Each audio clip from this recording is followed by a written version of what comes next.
আজ আন্তর্জাতিক নারী দিবস। সারা দেশের সাথে রাজ্যেও সরকারি ও বেসরকারি উদ্যোগে যথাযোগ্য মর্যাদায় আন্তর্জাতিক নারী দিবস পালিত হচ্ছে। সমাজ কল্যাণ দপ্তর, মহিলা কমিশন এবং শিশু সুরক্ষা কমিশনের যৌথ উদ্যোগে সরকারি পর্যায়ে আজ আন্তর্জাতিক নারী দিবস উপলক্ষে রাজধানী শোভাযাত্রা অনুষ্ঠিত হয়।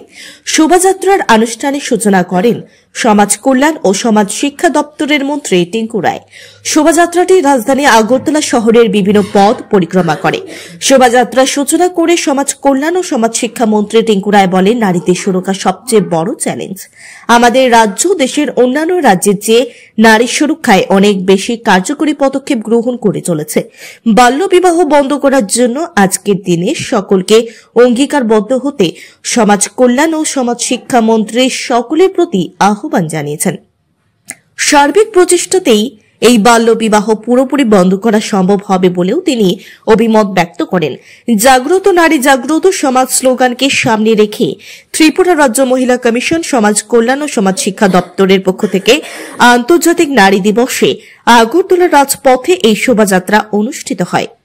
আজ 8 মার্চ আন্তর্জাতিক নারী দিবস। এই নারী দিবসকে উপলক্ষে আমাদের সমাজ শিক্ষা, সমাজ কল্যাণ দপ্তরের এবং মহিলা কমিশন এবং শিশু সুরক্ষা কমিটির পক্ষ থেকে আমরা আজ যে অনুষ্ঠান, শুধু এই শোভাযাত্রা নয়, এছাড়া অনেকগুলো কার্যক্রম আমরা হাতে নিয়েছি।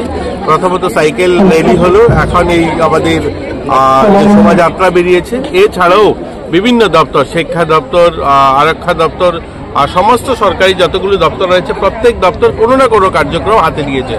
আমাদের অঙ্গনওয়াড়িদের জন্য যারা অঙ্গনওয়াড়ি ভালো ওয়ার্কাররা রয়েছেন, সিডিপিও যারা রয়েছেন, যারা সুপারভাইজার রয়েছেন, তাদেরকে পুরস্কৃত করার কার্যক্রম রয়েছে। তো এই ধরনের অসংখ্য কার্যক্রমের মধ্যে দিয়ে একটাই লক্ষ্য, যে নারীদের সম্মান, নারীদের সুরক্ষা, নারীদেরকে আত্মনির্ভর করে তোলার যে প্রয়াস, সেটা যেন এগিয়ে যায়।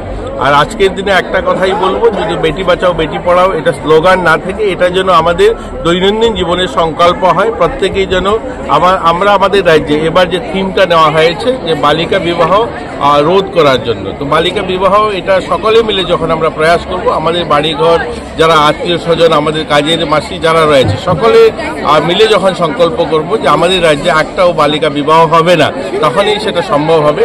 তো আজকে আমরা সকলে মিলে সংকল্প নেব আমাদের রাজ্যে মহিলারা যেন আত্মনির্ভর মানসিকতায় নিজেদেরকে গড়ে তুলতে পারে। আমরা অনেকখানি বলতে পারি যে অন্যান্য রাজ্যের তুলনায় আমরা অনেকখানি এগিয়ে। আমাদের রাজ্যে যেখানে আরসি আরাধ্যা বা অস্মিতা বা আমাদের এখানে প্রতিষ্ঠা সামন্ত বা আমাদের দীপা কর্মকার, রেখা চাকমার মতো মহিলারা যারা নিজেদের প্রতিভা, নিজেদের যোগ্যতা অর্জনের মধ্যে দিয়ে গোটা রাজ্যের নাম উজ্জ্বল করেছে গোটা দেশে, আমরা চাই আমাদের মেয়েরা আরও এগিয়ে যায়।